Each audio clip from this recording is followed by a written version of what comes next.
안녕하세요. 배신의 장미입니다.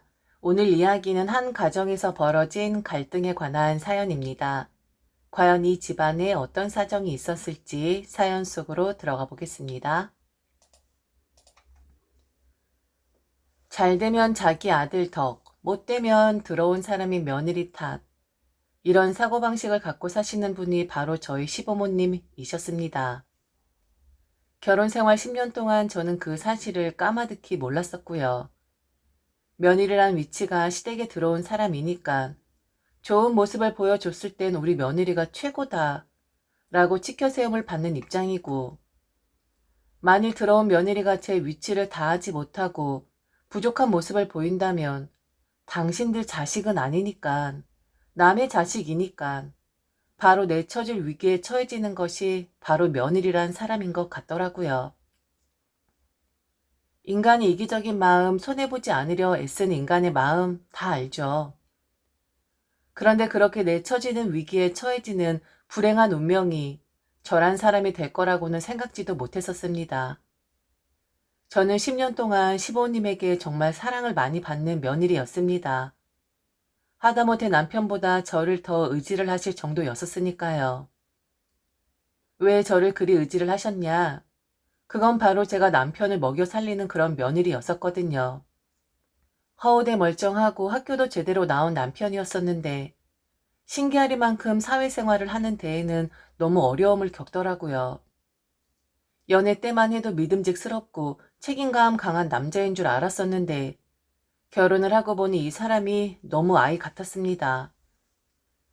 저랑 동갑인데 생일이 제가 조금 빠르다는 이유로 누나라는 말을 자주 했었고, 일을 하느라 바빠서 조금이라도 자기에게 신경을 쓰지 못할 경우엔 바로 삐쳐버리고, 암튼 결혼을 했는데 동등한 그런 부부 사이가 아니라 남편이 제게 너무 의지를 하면서 살고 싶어 하는 것이 눈에 보였었습니다. 너무 실망이 되기도 했었지만 그래도 그땐 사랑의 힘이었던 것 같습니다. 남편을 너무 사랑했었고 일을 하면서도 남편 끼니를 챙겨주는 것이 행복하다 느낄 정도였었으니까요. 그리고 시어머니도 특별히 제게 부탁을 하셨었고 남편의 집안 분위기를 보니 남편이 남에게 의지를 하면서 사는 것이 조금 이해가 되기도 했었습니다. 남편은 비단 제게만 어리광을 부리고 의지를 했던 것이 아니라 원래부터 그렇게 자란 사람인 것 같았습니다. 그리고 특히나 남편의 누나에게 하는 행동은 뭐 제게 하는 것보다 더 어린이처럼 굴긴 하더라고요. 그리고 이미 결혼한 자기 누나는 매형보다 더 자기를 좋아한다고 공공연하게 말을 하고 다닐 정도였었죠. 그런데 남편이 저런 생각을 할 수밖에 없었던 것이 누나라는 사람도 하나하나 남편의 수족이 되어서 모든 걸 다 챙겨주더라고요.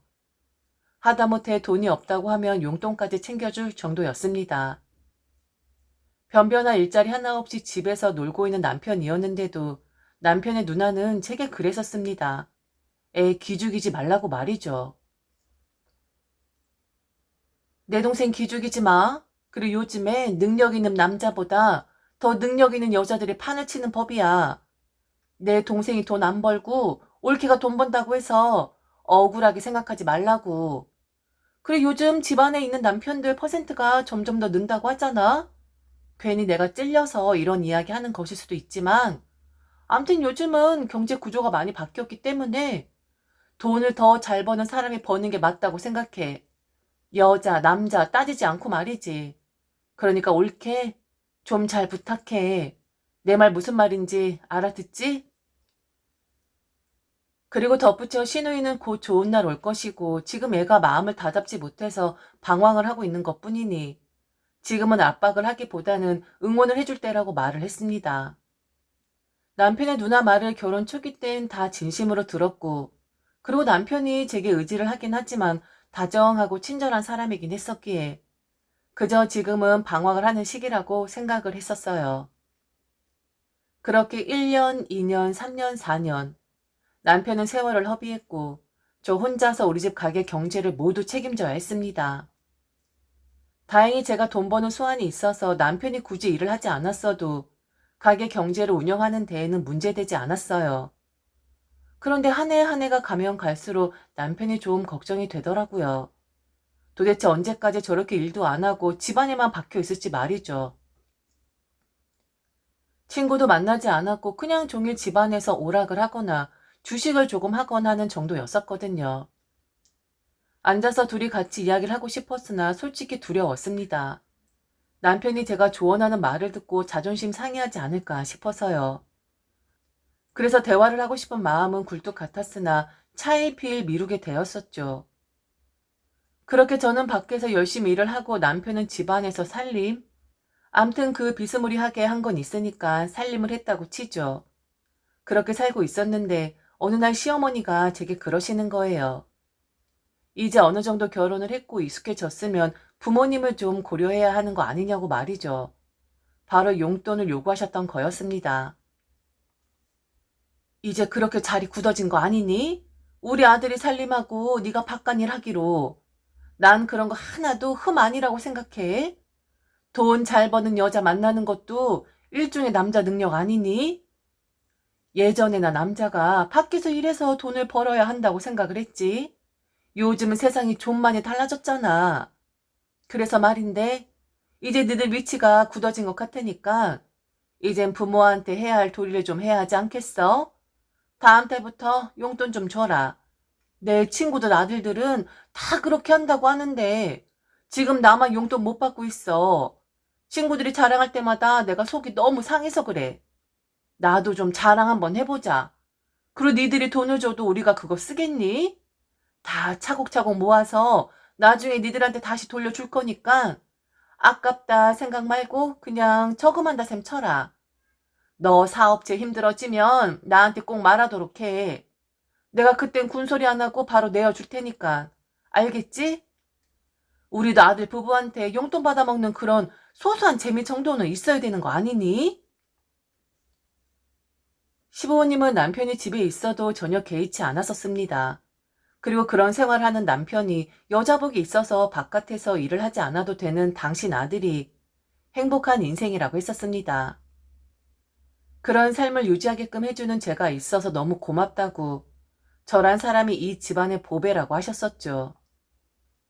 시어머니는 그 누가 금은 보화를 한 트럭 담은 차를 가져와서 저와 바꾸자고 한다 해도 당신은 그럴 마음이 없다고 하셨습니다. 그 정도로 저는 이 집안의 귀한 사람이고 자기 아들과는 천생연분인 그런 며느리라고 하면서 말이죠. 정말 저를 예뻐하셨습니다. 그리고 남편에게 의논해야 할 문제들도 저와 의논하시는 경우들이 더 많았고 집안의 대소사도 남편이 앞장서서 하기보다는 제가 앞장서서 하는 경우들이 점점 더 많아졌죠. 시부모님은 저라는 사람을 앞세우기를 좋아를 하셨었거든요. 그리고 특히나 시부모님 친구분들께 제 자랑을 얼마나 하시던지 남편 먹여 살리고 시부모한테 최선 다하고 봉양 잘하는 최고의 며느리 중 최고의 며느리라고 당신들이 이런 며느리 없지 않냐고 암튼 그렇게 지인분들에게 제 자랑을 하시곤 했었습니다. 솔직히 우쭐했었습니다. 그리고 제가 살고 있는 방식에 불만도 없었고요. 잘하고 있으니까 다들 칭찬하는 것일 테고 제가 밖에서 일을 하는 만큼 남편이 집안 단돌이를 하니까 불만 없이 만족해하면서 살고 있었어요. 그런데 일이라는 것이 다 그런 거 아니겠습니까? 그리고 최근 근 2년 동안 어렵지 않은 사업체들이 어디 한둘이겠습니까? 잘 나가던 제 사업체가 한 번씩 휘청이는데 처음에 휘청이다가 다시 제 자리를 찾았지만 나중에 흔들흔들 거리면서 거의 지진 나듯이 요동을 치고 무너지기 시작을 하더군요. 여기저기 어렵다고 아우성만 치고 대금을 주지 않으니 제 사업체 또한 다른 곳에 대금을 지불하지 못하고 암튼 그렇게 모든 사람들이 겪는 어려움이 제게도 닥치게 되었습니다. 혼자서 고민을 하고 최대한 돈을 융통해 가면서 맡긴 했었는데 그것도 잠시였었고 계속 틈새로 물이 새어나가기 시작을 하더군요. 결국 졸졸 새던 물은 터지게 되었고 저는 제 힘으로는 감당하지 못할 위기에 봉착을 하게 되었고요. 혼자 끙끙 앓으니 남편이 해결 방안을 주더군요. 제 손을 잡더니 일어나라고 하는 겁니다. 지금 바로 시댁으로 가자고 말이죠. 그동안 당신이 드린 용돈 그거 모아두셨을 거 아니야. 그걸 좀 융통히 달라고 하자. 부모님도 이럴 때 쓰시려고 그 돈 받으신 거지. 두 분이 무슨 부귀 영화를 보시려고 그 돈 달라고 했겠어? 당신 지금 이렇게 어려운 거 아시면 우리가 달라고 하지 않아도 바로 내어주실 거야. 얼른 일어나. 가서 그 돈 좀 달라고 하자. 가게 경제에 소극적이었던 남편이 먼저 나서 주더군요. 저도 사실 시댁 생각을 하긴 했었지만 차마 입에서 떨어지질 않았었는데 남편이 나서서 먼저 그리 이야기를 해주니 고마웠습니다. 그리고 처음으로 남편에게 의지가 되더라고요. 이런 게 부부인 거구나. 그래도 이 사람이 내 남편이고 어려울 때 해결 방안을 내놓는 남자이긴 하구나. 라는 든든한 생각이 들었습니다. 그래서 결국엔 시부모님에게 너무 죄송하고 면목 없었지만 그동안 제가 드렸었던 그 용돈 일부를 좀 융통해 달라고 고개를 숙였습니다. 제가 챙겨드린 용돈인데도 절로 고개가 숙여지더라고요. 제가 융통을 해야 하는 거니 제가 먼저 말을 꺼냈고 남편은 그 옆에서 현재 제 사업체의 어려움에 대해서 쭉 나열을 했었고요. 물론 쉽게 제 입에서 돈을 융통해 달라는 말이 거리낌 없이 나온 건 아니었습니다. 마른 침을 얼마나 삼켰는지 몰라요. 하지만 사업체는 살렸어야 했기에 저는 염치불구하고 말씀을 드렸습니다. 그래도 신락 같은 희망이 있긴 했었거든요.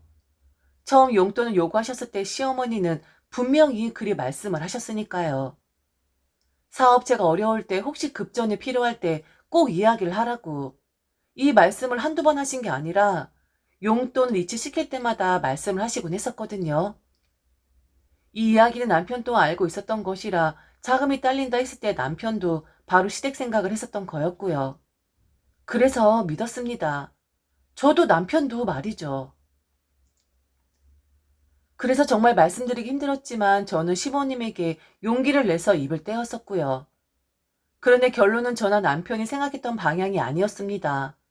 저 그날 시어머니에게 뺨을 맞고 머리채를 잡아 뜯겼습니다. 처참할 정도로 말이죠.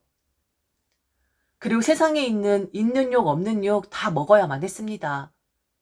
시어머니 남편이 옆에서 저를 도와 말을 하니 그 입을 닫으라고 소리를 지르셨어요.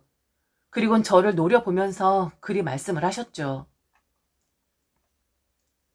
어쩐지 그동안 주제에 맞지 않게 사업체 좀 늘린다 싶었다. 그동안 잘 벌었잖아. 좀 힘들어진다고 바로 꼬꾸라지는 사업체라면 너 사업할 자격 없는 애 아니니? 모아놓은 돈이 하나도 없어? 그래서 지금 우리한테 와서 죽는 소리 하는 거야? 꼴랑 그 몇백만 원 줬다고? 그거 빌려달라고 이렇게 불쌍한 척하면서 온 거니? 게다가 우리 아들까지 꼬셔서 대동하고? 너 너무 염치 없다. 너 뭐니? 그렇게 잘 나간다고 잘난 척할 땐 언제고? 힘들다고? 그러기에 미리미리 위기를 대비하는 습관을 가졌어야지. 이게 사업하는 사람의 차질이야? 돈 없어. 무슨 돈을 빌려달라고 하는 거야? 먹고 죽으려고 해도 돈 없으니까 대출을 받든 뭐 사채를 쓰든 네가 알아서 해. 네 사업체인데 왜 늙은이한테 와서 죽는 소리를 하는 거야? 너 정말 웃기는 애다. 아니 엄마, 꼴랑 몇백만 원이라니. 거의 5년 이상을 받아갔으면서 무슨 그런 소리를 해요. 그럼 내가 오자고 한 거예요. 엄마 맨날 그랬잖아. 이 사람이 용돈 붙여주면 회사 힘들 때 얘기하라고. 그때 위해서 차곡차곡 다 모아두고 있을 거라고. 엄마의 말로 너무 웃긴데? 왜 말이 이렇게 달라져? 얼른 그 돈 줘요. 아니다. 주는 게 아니라 그래도 용돈으로 드린 거니까 그래, 좀 빌려줘요. 이 사람이 좀 급해서 그래. 남편이 제 편을 들며 시어머니에게 대꾸를 하자 더더욱 무서운 눈으로 저를 노려보면서 소리를 지르셨습니다. 마치 잡아먹을 듯이 말이죠. 너 이놈의 새끼 좀 조용히 있어. 어디 와서 엄마 삥을 뜯으려고 하고 있어. 아들놈이라고 하나 있는 게. 이놈아, 정신 차려. 어디 계집 치마에 휘둘려서 지금 늙은 부모한테 돈을 내놓아라 빌려달라 그런 말을 하고 있어. 그동안 한 게 뭐가 있다고? 사업한다고 집안 살림 신경 안 써. 게다가 뭐 애를 하나 낳아주길 했나? 잘난 척은 있는 대로 다 했으면서 힘들어지니까 내놓아라. 뭐 이거야? 너 말해봐라. 네가 그동안 우리 집에 한 게 뭐가 있니? 돈으로 바른 거? 그거 돈 있으면 다 하는 거고 네가 할 줄 아는 게 그거밖에 더 있었어? 근데 이젠 그것도 못하겠네? 잘하는 거 마음에 드는 거 달랑 그거 하나였었는데 아휴, 내가 기가 막혀서. 이제 쓸모없는 것이 다 되어버렸네. 너, 니네 집엔 갔었니? 니네 친정엔 갔었냐고. 니네 부모한테 돈 달라고 얘기해봤어? 만만하니까 아까우니까 우리 집에 먼저 온 거 아니야? 네 부모 네 부모니까 그냥 놔두고 지금 아쉬우니까 다시 내놓으라고 우리부터 찾아온 거 아니냐고. 이게 정말 보자 하니까 달랑 돈 좀 버는 거 그거 하나 봐주고 지금까지 견뎌줬는데. 야, 너 이리 와봐. 이게 얼마나 시댁이 우스웠으면 본전 생각나서 지 남편 앞세워서 감히 시댁에 찾아와서 협박을 해. 시어머니는 계속 저를 잡아당기려고 발버둥을 치셨습니다. 저는 왜 모르고 있었을까요? 그만큼 제가 마음적으로 그들과 교류를 안 했던 거였겠죠. 그러니까 그들의 본성을 몰랐었던 거겠죠. 씩씩대는 남편, 시어머니에게 난리를 치는 남편을 두고 저는 집으로 돌아왔고 결국 저는 급한 자금을 친오빠에게 융통을 할 수밖에 없었습니다. 진지게 말을 하지 왜 그동안 힘들게 있었냐고. 땡빚을 내서라도 오빠가 네가 돈을 해달라고 하면 안 해주었겠냐고 말을 하는데 눈물이 막 나더라고요. 말하려고 했던 건 아니었지만 항상 강하고 웃는 저의 모습만 봐왔던 오빠는 다른 무슨 일이 있는 거냐고 꼬치꼬치 묻기 시작했습니다. 제가 돈이 없어서 지금 사업에 힘이 들어서 올 사람은 아니라는 것을 오빠는 알고 있었으니까요. 시어머니 행동을 듣고는 오빠는 바로 이혼을 하라고 했습니다. 뭐 그런 그지 같은 집안이 다 있냐고. 그동안 받아먹을 건 다 받아먹고 하다못해 자기 아들도 자기 동생한테 찰싹 달라붙어서 빌어먹고 살고 있는데 어떻게 그렇게 행동을 할 수 있는 거냐고 말이죠. 그것들도 가족인 거냐고. 지금 너를 이용만 해먹고 있는 거 아니냐고. 달면 삼키고 쓰면 뱉겠다는 뭐 이런 심리인 거냐고. 오빠가 더 화를 내면서 난리를 치더라고요. 시어머니는 제게 달려드시고 뺨을 때리고 꼬집고 머리채를 잡아당기고 그런 굴욕도 없었습니다. 남편과 시아버지가 말리고 드셨지만 남편은 그때 당시에 저를 위해 싸워준 사람이었기에 이혼을 할 생각은 없었고 그냥 앞으로 제게는 시댁이란 존재는 없다고 생각하겠다 했습니다. 그리고 그들의 잘못이 있듯이 저의 잘못도 있는 거라고요. 사실 바쁘다는 이유로 그동안 명절이나 기타 행사 때에도 현금을 드리는 경우들이 더 많았었고 정성을 다한 선물이나 식사 한번 차려드린 적이 없긴 했었거든요. 저도 잘못이고 그들도 잘못이니 서로에게 실망한 것은 맞으니 안 보면 그만 아니겠습니까? 그런데 시어머니에게서 연락이 왔습니다. 요즘 회사는 어떠냐고 말이죠. 그리고 남편이 너무 전화를 받질 않는다고 혹시 아직도 자기한테 남편이 삐져있는 거냐고 물으시더라고요. 그리고 하는 말이 더 어이가 없었던 것이 그날은 자기가 좀 과했다고 하더라고요. 과했답니다. 며느리 머리채 잡고 뜯고 뺨을 때린 게 그냥 과했다고. 자기가 정신이 잠깐 나가서 제정신이 아니었다는 말을 하더라고요. 그러면서 남편을 바꿔달라고 하더라고요. 급하게 할 말이 있다면서 말이죠. 남편에게 전화를 주니 남편은 받지 않겠다고 고개를 저었습니다. 그래서 지금 남편이 전화를 거부한다 하니 꼭 남편에게 사과를 해야 하는데 혹시 집으로 찾아가도 되냐고 하더라고요. 사과를 받아야 하는 것은 저 아닌가요? 그냥 제게는 과했다라고 말하는 것이 끝이고 남편에겐 본인 아들에겐 사과를 하겠다뇨. 저는 그동안 시부님들에게 어떤 며느리였을까요? 저란 사람을 가족으로 생각을 하긴 했었을까요? 그리고 저란 사람에게도 인격이란 게 있다는 것을 아시긴 한 걸까요? 그럼 네가 좀 전해줘라. 내가 그날 좀 심했다고 이 엄마가 우리 아들한테 너무 미안해하고 있다고 꼭 좀 전해줘. 그리고 너는 괜찮니? 뭐 우리 사이 이렇쿵 저렇쿵 가타부타 말할 사이는 아니잖아. 너랑 나랑은 말 안 해도 다 알지 않니? 아휴, 내가 정신이 나갔었어. 내가 그날 왜 그렇게 흥분을 했을까? 그날 네가 봤을 때 내가 좀 이상하긴 했었지. 나도 지금 곰곰이 생각해보면 귀신의 코칼 노릇이라니까. 어색하게 말을 하는 게 느껴졌습니다. 그날 일을 그냥 대충 얼버무리고 넘어가고 싶어하는 시어머니의 마음이 전해졌습니다. 그런데 이제 제겐 시댁이란 존재가 없거든요. 당분간이 아니라 영원히 말이죠. 정작 저한테 미안해 하셔야 하는 거 아니에요? 왜 그 애한테 미안하다 하시는 건가요? 어머니, 전 그동안 어머니한테 예쁨 받는 며느리인 줄 알았었는데, 그런데 그게 아니었더라고요. 그래서 저 이제 어머니한테 예쁨 받는 며느리 안 하려고요. 그동안 제가 크게 오해를 하고 있었는데, 제 잘못이었겠죠. 혼자 북치고 장구치고 있었으니까요. 너 혹시 그 일 아직도 마음에 담아두고 있는 거니? 여자들끼리 투닥거릴 수도 있는 거지. 넌 뭐 또 그걸 꽁하게? 난 다 잊었어. 그러니까 너도 다 잊어라. 우리 사이 그깟 일로 무슨 사과를 하고 미안하네 어쩌네라고 말을 해야 하니? 난 너 그렇게 생각 안 했다. 나야말로 서운하다. 네가 아직도 그 일을 잊지 못한다는 게. 속 좁게 왜 이래? 사업하는 사람이. 사업하는 사람이니까 사람을 좀 볼 줄 알았어야 했는데 그렇지 못했다는 걸 이번에 깨달았다는 거예요. 여자들끼리 투닥이요? 어느 시어머니가 며느리한테 폭력을 쓰나요? 그걸 그냥 투닥이라고 말할 수 있는 건가요? 앞으로 저한테 전화하지 마세요. 어머니 아들한테 전화하시는 건 어머니 자유인데 저란 사람은 이제 남이나 다름없다 생각하고 저한테 연락하지 말아주세요. 그리고 사업하는 사람이니까 자를 때 확실하게 잘라야 하는 거 아니겠어요? 저도 이제 저한테 도움되는 사람한테 도움을 줄까 생각하거든요. 잘 나가던 오냐오냐 하다가 어려움에 처하니 비난하고 폭력까지 쓰는 그런 사람은 상대 안 하려고요. 돈으로 바르는 거 이제 그만하겠다 이 말입니다. 당신이야말로 제가 무슨 말 하는지 알아들으시겠어요? 전화를 끊고 나서 후련한 마음이 들었습니다. 아무 연락이 오질 않아서 혹시 구렁이 담 넘어가다 넘어가면 어쩌나 걱정을 했었는데 결국 제 의견을 확실하게 전달할 수가 있었으니까요. 제 머리채를 뜯던 날 그 당시 시어머니가 그런 말을 하셨었어요. 집에는 자고로 여자가 잘 들어와야 하는 법인데 벨프만 크고 겁없는 며느리가 들어와서 집안 폭삭 망하게 만들게 되었다고 말이죠. 아마 정신이 없다 보니 기억을 못할 수도 있으나 저는 똑똑하게 기억을 합니다. 제 말은 영원히 제 기억 속에 남아있을 것 같아요.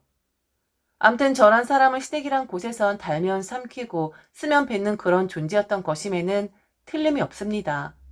그러니 저란 사람을 그리 대우를 하셨겠죠. 지금까지 들어주셔서 진심으로 감사합니다. 이상 배신의 장미였습니다.